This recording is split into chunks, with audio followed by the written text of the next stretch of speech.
Hey Alottle family, welcome back to the channel. If this is your first time here, my name is Cami Ewalt, and today I'm going to be going over this tumbler tutorial. The cup on the right is the one that we're working on today. That's the male version of this tumbler tutorial.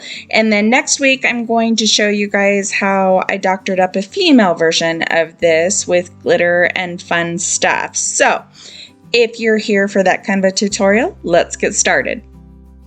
We are starting with a sanded, washed, and prepped cup. I've base painted this 30-ounce fatty from Stainless Steel Depot with matte white from Rust-Oleum. And I'm just taking this white paper. I'm going to draw a line to be able to create a template for myself. Just cut it out, and then I'm going to fold this piece of paper in eighths, and then unfold it again and mark at the crease line with my pencil all the way out to the very edge of the paper so that I can see it when I put the cup back over it. I'm then going to transfer those lines to the tumbler itself so that I have kind of a marker of where I'm going to put my tape in the next step. And when I'm marking these lines onto my cup, every other one I will do longer, and then the next one shorter and longer and shorter. So I kind of don't get so mixed up when trying to put the tape on when I show you guys here in a minute. You guys, I don't know where my head was during this, but I had a disturbing amount of time invested in trying to get the tape lined out on this. So I'm just going to take this ruler tool with a level on it, and that way I can create a straight line from top to bottom without actually drawing a straight line all the way up and down, because I'm going to erase these pencil marks later. This is just a marker for me. So then make sure that I've got all of it lined up, transfer them onto the other side, and then we'll be ready for the next step.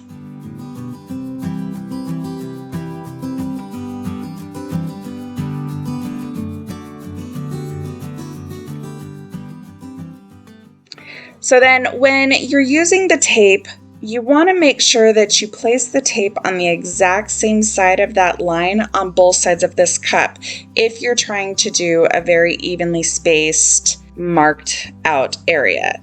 So like I'm doing on the outside of the first side and then on the very outside of the second side. And I'm creating from the top of a skinny line down to the bottom of a long line. So then I go ahead and take some scrap painter's tape and mask off all of this. So I did leave this in here. I masked off the bottom, which later on you'll see will prove to be kind of pointless and a waste of time, but I left it in here for now. So then I just mask off my bottom, and this again wasn't really necessary, but for the purpose of this tutorial. So take it outside, spray paint it neon green, and then we're ready to move on.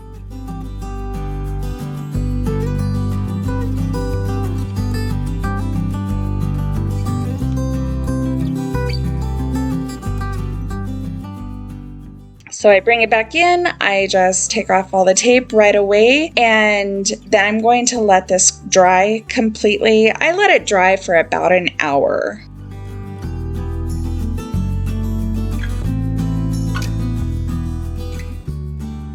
I then come in and make sure I have all the pencil marks removed, especially from the white part. Well, really all of it. You don't want any of those pencil marks showing through. And I then tape off the green part, and then I start my checkered lines. I'm going to go through and start with 1 inch of painter's tape, and then I'm going to put one right beside it just as a marker. This is very much how I would do a buffalo check. So then I take off that middle piece of tape and use the same piece of tape to mark out the next spot, and so on and so forth. And I'm going to do this both vertically and horizontally, and then I'm going to make sure that all of this tape is super pushed down on each side of the tapes to create a really solid seal as very best as you can.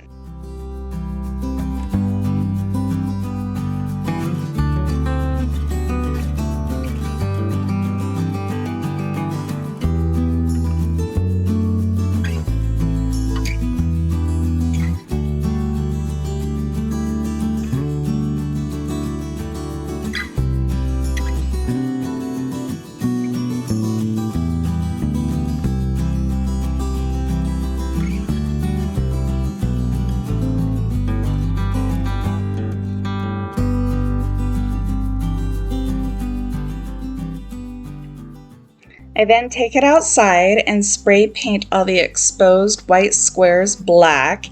And as you will see in just a moment, as I'm taking off all this tape, I should have masked off the entire green part. No big deal. I just later on masked it off again after the black part dried and resprayed the green. Waited for the paint to dry. So that is a very common theme with this cup. There's a lot of in-between times, so definitely give yourself some time to complete this if you guys do a cup like this. So I just take off all this tape, let it fully dry, and then I did notice that there was some parts where the black kind of bled through underneath the tape. I didn't get a good enough seal, so I just sprayed some of the same white spray paint that I used on the cup into a little cup and touched it up and then let it dry again. So then after that black is 100% dry, you're going to go in and take your tape and kind of dab it on the table or your pant leg or your shirt or something like that so it's not uber sticky. And then you're going to mask off these black parts again, and we're going to be creating the innermost squares. So where the two black squares will meet, you'll see here in a moment.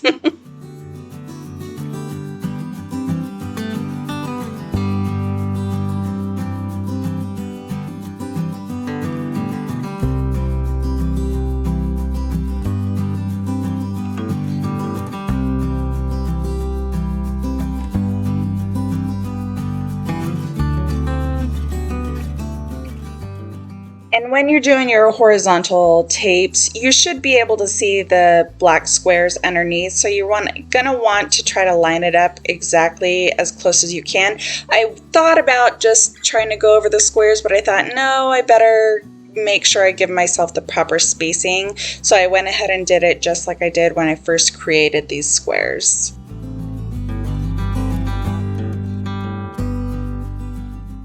I then use the bigger pieces of painter's tape and mask off the green part, the entire part of the green part, and then take it outside and spray the exposed white squares black, and then bring it back in, remove the tape right away, and then set it up and let it dry.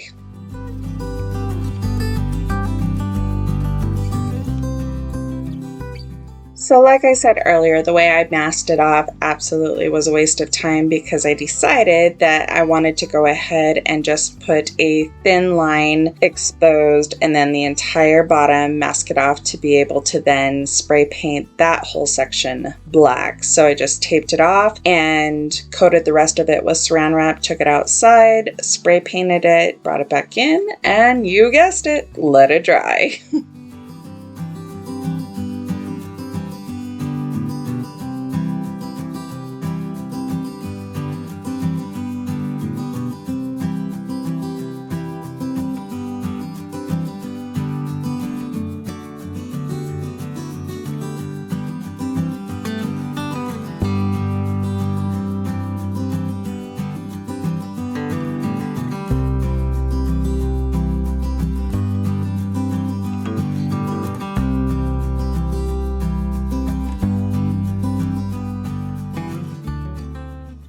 Alrighty, so real quick, I wanted to show you guys how I created these before I put them on the tumbler. And while they look very the same right here, I created them very differently. I created a knockout in this one because this one's going to go on the green side of the tumbler. And so we don't need to triple layer that one. We can just do a knockout and allow the green to show through. This one I am putting on the checkered side of the tumbler, so I did need to do a triple layer and put in that green component because it's not already underneath. So let me show you how I did that. All right, so we're going to start with texting out our words, and I'm just going to use the first two words for the purpose of this tutorial. Let's make these black so we can see what we're working with. I'm definitely going to increase the size of this, and then I'm going to come over here to the text style panel, and I'm going to use the font Solvast, which I got from Creative Fabrica. And if you guys haven't heard me talk about them before, I love them.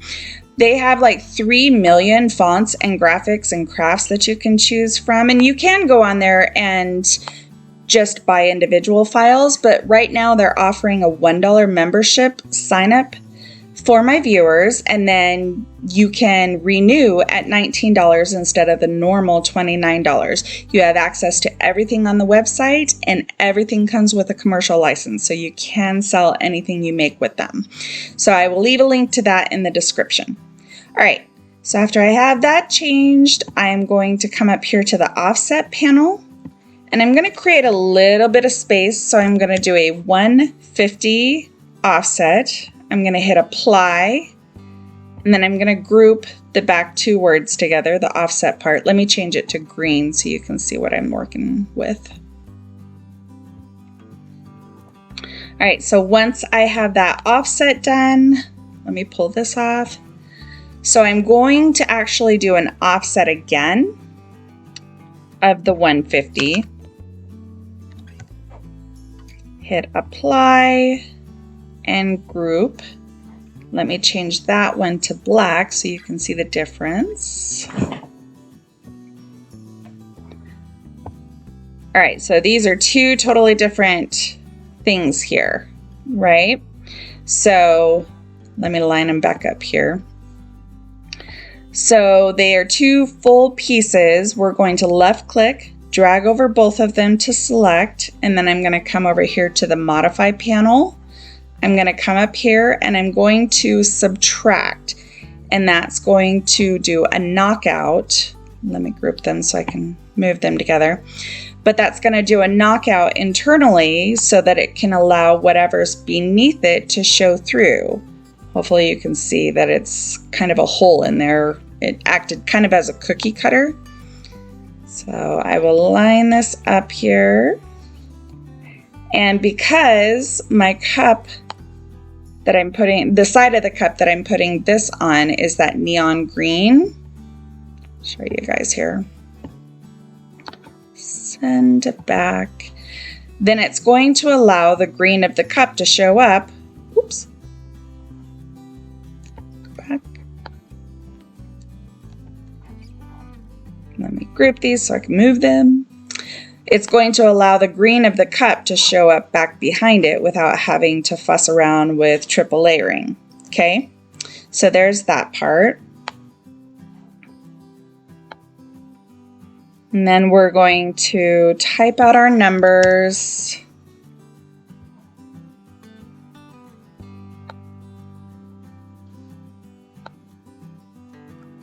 I'm going to change these to black. And then I'm going to come over, change the font to the same Solvast that I used in the other one. I'm going to come up here to this offset panel, and I want a little bit more space here to make sure I have a good amount of green showing. So I'm actually going to go 300 or 0.300, excuse me. And then because they're both touching in the back, I don't have anything to group together. Let me move this black off of here.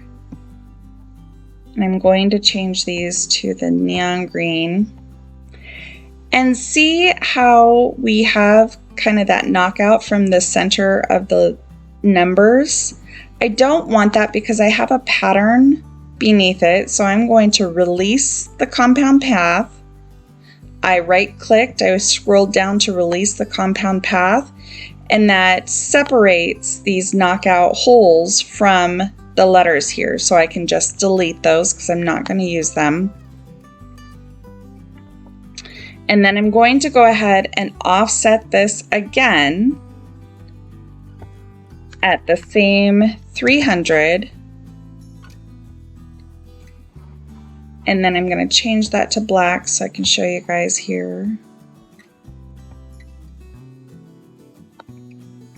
All right, so if I layer this on top, you can see that the numbers are going to really pop against that checkered background.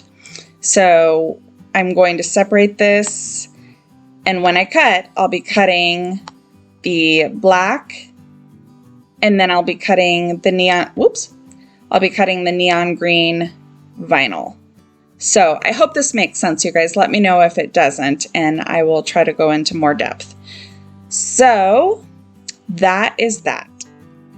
After cutting this out on my Silhouette Cameo, excuse me, I just take some of this transfer tape and I'm leaving myself kind of a extra flap to be able to adhere it to the cup while I measure. It makes it easier to just hold in place. So I just burnish it down really well, and then I take it off of the backing so that way I'm not trying to fuss and hold it in place while it's on the cup.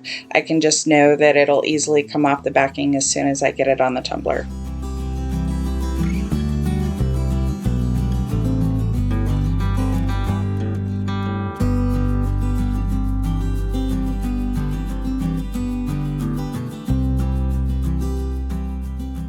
I then place it on the cup, eyeballing it to where I think I am good to start with.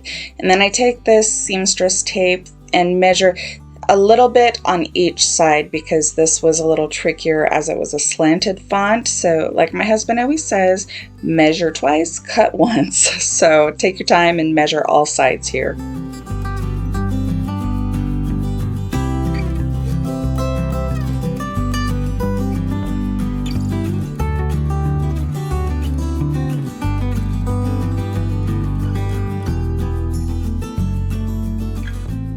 And as soon as I've got it where I think I want it, I will take up the transfer tape and the vinyl and cut the backing off, making sure that I don't have any little scraggly pieces left behind that might adhere to my vinyl and cause bubbles or bumps or anything in there. And then I just smooth it down and pull up the other side, take the backing off that and smooth it down the other way. I then burnish it down really well with this fabric squeegee, and I will remove the transfer tape by peeling it back on itself at as close of an angle as I can so that I don't introduce any bubbles or pull up any part of this vinyl or like the little thin piece around it.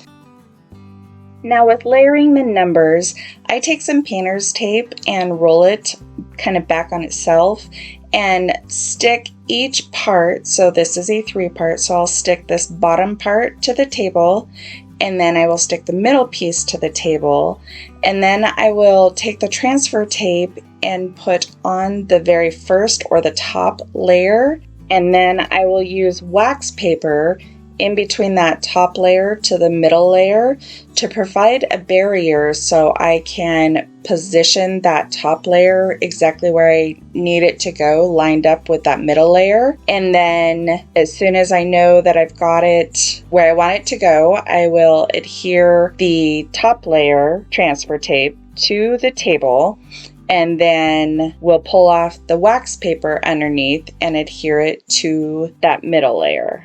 And then I'll just repeat the process for the bottom. I hope that makes sense.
So then I take and adhere it to the cup, making sure that I use the seamstress tape to ensure that I have even sizing on all sides.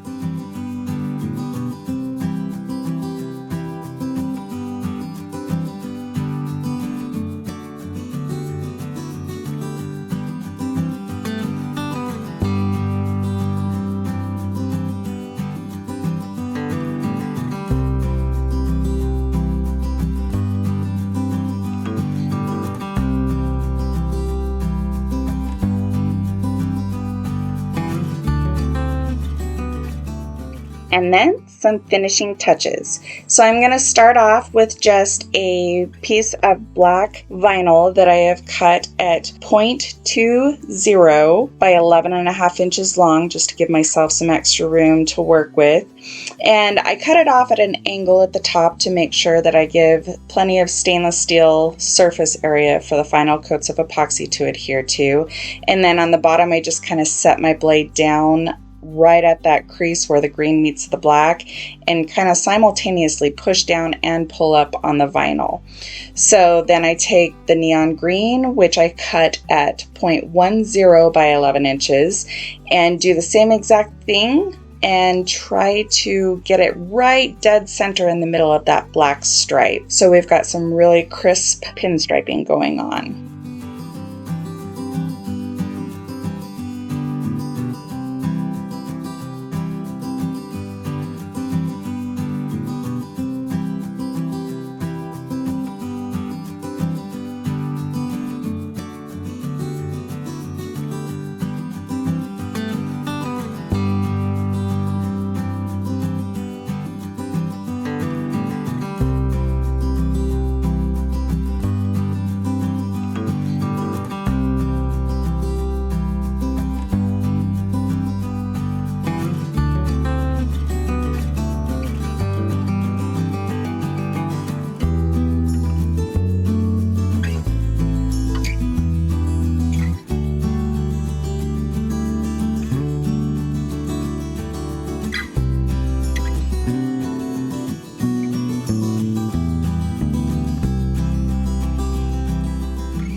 I then come in with a coat of polyacrylic gloss, and I'm going to seal in all the vinyl, all the paint, everything, to make sure that I don't have any fish eyes, to make sure that my vinyl doesn't raise up as the epoxy is curing. This just ensures that we've got a really good solid coat of sealant. Alternately, you could probably do like a spray clear sealant, like Rust-Oleum Clear or something like that. You just want to make sure that you've got some barrier between your vinyl and your epoxy.